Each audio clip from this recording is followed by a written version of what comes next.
Big budget, but the people of Guyana will benefit little.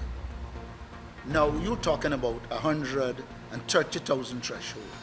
When you just said that the minimum wage or the Ghana Defense Force will have as the minimum wage 130,000, which means there's no relief for the small man because he's already at the threshold or below the threshold. So the measure doesn't apply to the small man. If you reckon at 500,000, yeah. But for the people who are at the lower end of this thing, who ain't getting above 130,000, it makes no sense. First point.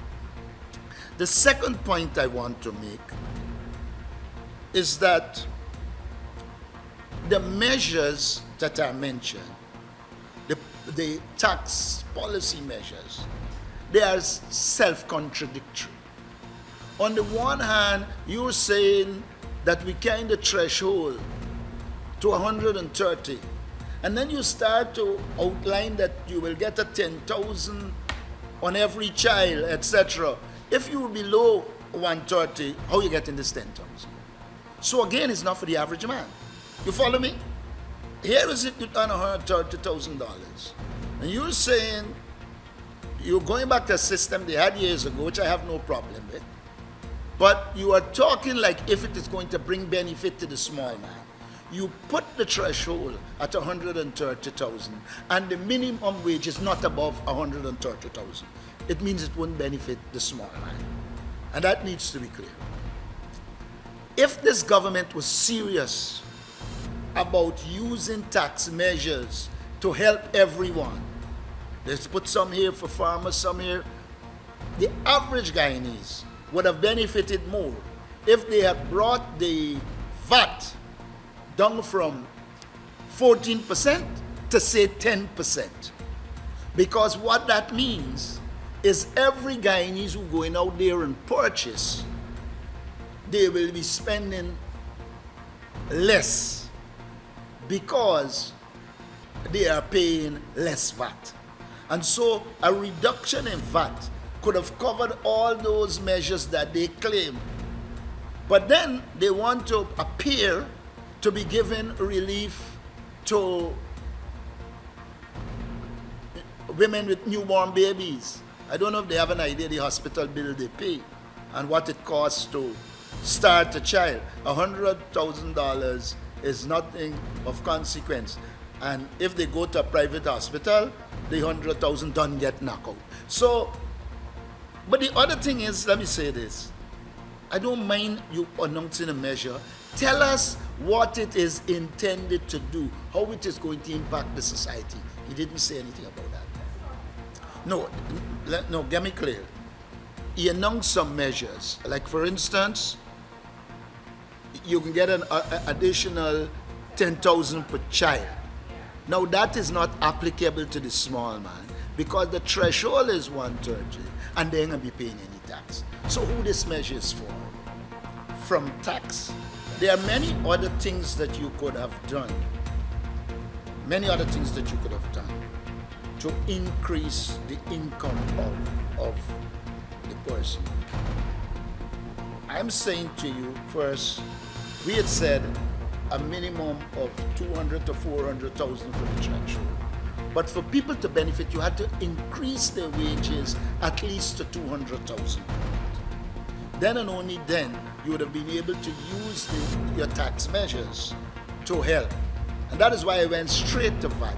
Because all of these 10,000 and 5,000 here will not impact the small man because their income is small.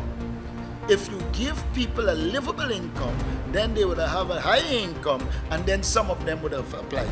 But in large measure, and that is why I said my main focus would have been to reduce VAT, increase the income tax threshold more, and then more people would have benefited. And directly, if you reduce VAT, every Guyanese who buys something out there and has to pay VAT will benefit. And that's the significant point I'm making.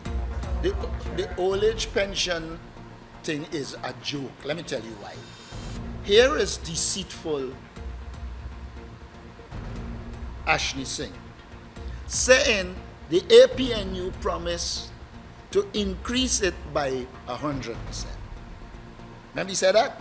He then proceeded to say it was 13,000 when we came to government. It was then raised to 21,500. Okay? By 2020. Now he announces that he's given 100% increase and it's 41,000. If he was given 100% increase, he had to give it on 36,000, which is the present old age pension, which would mean people would have gotten 72,000. But he think he's smart. But it's stupidness. Every child will know that there was not 100% increase on old age pension. Old age pension moved from $36,000 to $41,000, which is an increase of $5,000. That cannot help pensioners. So for me again, look, let me tell you another element of this budget. He hid the reality behind percentage. Every time he spoke of percentage. He wasn't telling us exactly the numbers produced. Take bauxite. Tell us it increased by 102%. But that doesn't say much to us.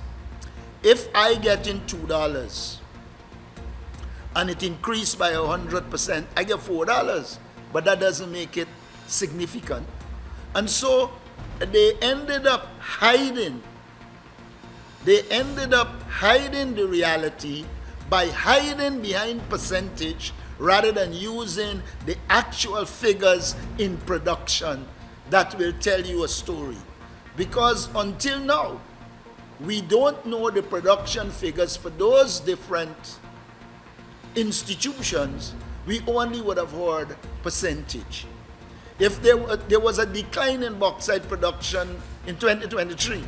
So when you come now and tell us in 2024 there has been 100% increase, it means that increase was based on a decline in 2023 and therefore could be insignificant. I think what Ashley tried to do, two things he did in this budget.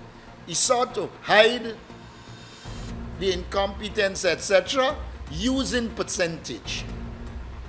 That is one of the first things he did. And he made comparisons that made no sense. You are comparing a non-oil producing economy with an oil producing economy and try to create the impression that the government did something. All the government is doing is mismanaging the resources that are made available as a result of oil. But you are not seeing any planning and prudent management. You are announcing how many schools you are building. You are announcing how many hospitals you are building. But you're not telling us where you're getting the nurses, the doctors, and the teachers to staff them because they are presently understaffed. And that tells you that they're getting into all of this construction for corruption purpose, wastage and corruption. Why would you be building hospitals when the ones you have are ill-equipped? They don't have the necessary human resources. It is better you spend the money to increase and improve your human resources capability than allocating money. Let me make this last point. All this talk about 1.3 trillion is garbage. Most of the contracts, or at least over 70 of the contracts stated in last year's budget, were allocated between December 20th and December 31st. What that means is that they couldn't do any work of consequence. And so, all this thing about largest budget we could call it figures. But when it comes to actual implementation, we lack the capacity to implement. I think he did say, or let me deal with the 13.1%. It is inadequate. What that means is that, let's say, let's leave it at 30, let me put it to 40. It means 86% of this economy is still dependent on oil. And therefore, anything that happen in oil runs into problem, we are in deep trouble. This is compounded by the fact that they're spending out all the money out of the Natural Resource Fund. So they won't have money to cushion the ill effects of serious problems in the oil sector. Now, you can know that they are not serious about production in other areas. To diversify this economy, one of the things I expected to hear was new industries that are emerging. You didn't get that. It was reporting on all the old industries. And there are many new industries that can be developed in mining, can be developed in information technology, none of that. Importantly, one would have thought we would have heard about applied science and technology. Nothing. How are you going to diversify, get into agro-processing, if you are not putting resources into science and technology? So a lot of it is talk and fluff. But nothing of significance is being done to improve the non-oil sector. There is only one positive I heard in this budget, is the increase in production of soya beans and corn. That, I think, is good, and I know for a fact that it impacts the poultry industry positively, notwithstanding all the smuggling that is linked to the government, that challenging the industry. But outside of that, there is nothing in this budget that can instill hope. In fact, this budget might cause more people to leave Guyana because there are no wage increases to incentivize you. There are no real offers in business to incentivize you. And therefore, the government approach is going to create hopelessness on the part of the majority. Of course, the family, friends, and favorite will get, I haven't seen the exact figure yet that will be spent on infrastructure. But the family, friends, and favorites of the PPP can do well, because there again is where a lot of the money is. But the other things that will contribute to the development of the human resource in the economy, this budget was short on it. The budget doesn't even have a social safety net so that people can have access to resources from a social security standpoint. Since NIS, we haven't really put anything in place. I thought that there should have been more in terms of a social security network. And even with the existing one, what is called, which he increased, I think, to 22,000 public assistance. Now, how could that be anything effective in a social security network? $22,000 as social assistance. If somebody has a child that has any form of problems, health or otherwise, it can't help. And so there is no proper social security safety net. I mentioned pension, which is inadequate. And then at the same time, this government is shifting health away, though the Constitution says health must be free. They are not investing in health development. They are investing in buildings, but not in the development of health care. And so people are forced to run to their friends in the private sector, control hospitals. And that again will put a heavy cost on the people who are at the bottom of the ladder. And so really and truly, there are also no effective cost of living measures. In this budget, not one time I heard the word poverty, much less poverty reduction and eradication. It tells you the mindset. They do not care about the people of Guyana. Once them, their family, their friends, and their favorite making money from contracts and corruption, they in business. Well, not only is it unfair, it is marked with dishonesty.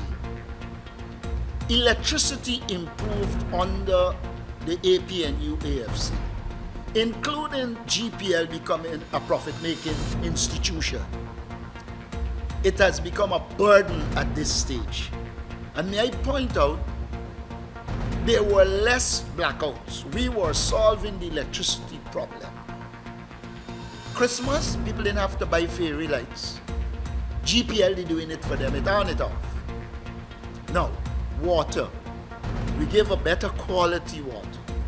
We extended water to many more communities than they have, including developing reservoirs in the Rupununi so that when there is drought, there's still water to be had. So when they talk about comparison, crime reduced under us. Crime is up again. They don't mention infant mortality, but when we came to power in 2015, babies were dying in the hospital like as a norm. It is the measures we took that reduced infant mortality.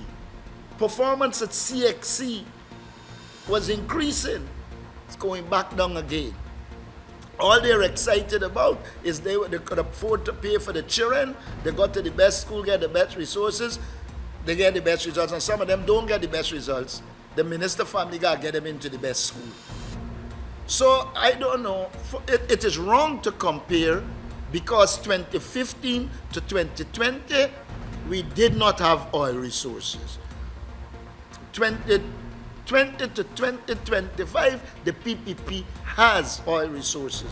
But even without oil resources, we celebrated more success than the People's Progressive Party. And that is the point I am making. Health did better, water did better, education did better. We increased wages and salaries by 77%. He's not going to go there.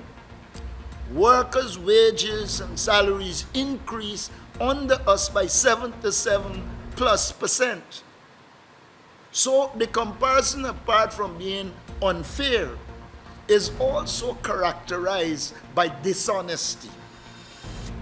Here is a man saying, oh, there were no projects under the APNU AFC. Well, the gas to shore is an APNU AFC project. All they did is to change the site, and did it without environmental impact assessment while we had. They do it without feasibility while we had feasibility. So that is a project. While he was saying that there was no project under the APNU AFC, he proceeded to say they finished off Mandela, which started under the APNU AFC. The man was a hub of contradictions. As he tried to establish that we did nothing, he was using projects that we initiated and finished. But you know what he isn't saying? This government has not one project that it can show that it complete on time. They are in government 4 years and they can't finish the track and field stadium in New Amsterdam or the one in Linden. The gas to shore deadline pushing back every time. I wonder if you remember that the Demerara Harbor Bridge the new bridge is a proposal from the APNU AFC, and the feasibility and so were done under the APNU. I wonder if you remember that the Wisma Bridge that he's talking about was an APNU AFC project, which they were not doing until we put pressure to them to do it. I want to remind him that Jagdeo said they will not build a road from Linden to Lethem. And it is as a result of our action that road is being built. And mind you, he didn't point out that the British, I think it was, who give money for that, insisted that it had to go ahead. And that is how they went ahead of it, because they were preparing to abandon it. So, let me say this. Every time we spoke about cash grant, Jagdeo went on television and radio and the web, social media, saying it cannot be implemented. It will result in inflation. And it is pressure from way in opposition that caused him to decide that they will go down the road of cash grant. And when this man could know Guyanese know what happened in the cash grant and said it was properly managed and well run, every child knows full well that there was incompetence manifest in the delivery of the cash grant all around. But he has the audacity, the barefacedness to say they did it and manage it properly. Well, if that is proper management, I understand why we are in the shambles we are. And they must not speak about projects that are unfinished.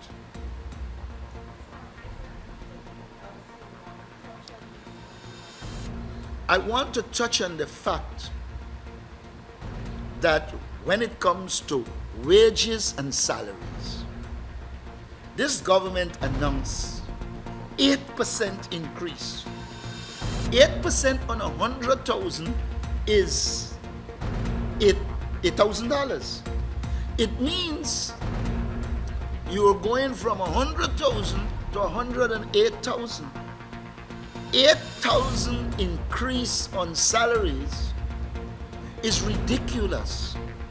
It cannot give people a livable income.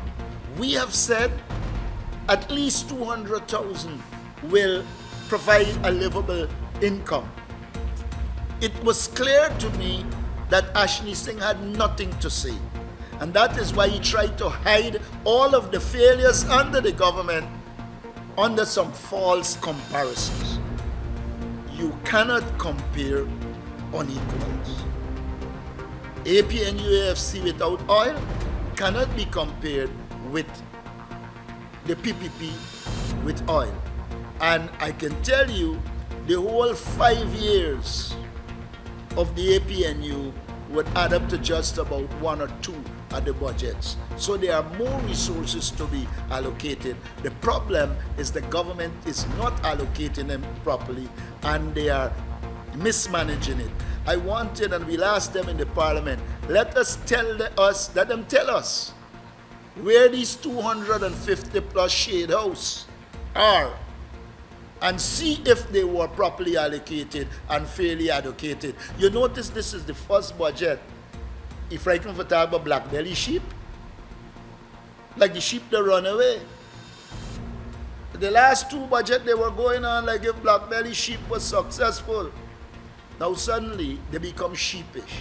They're mentioning it. Those are some of the things I wanted to add. Thanks, sir.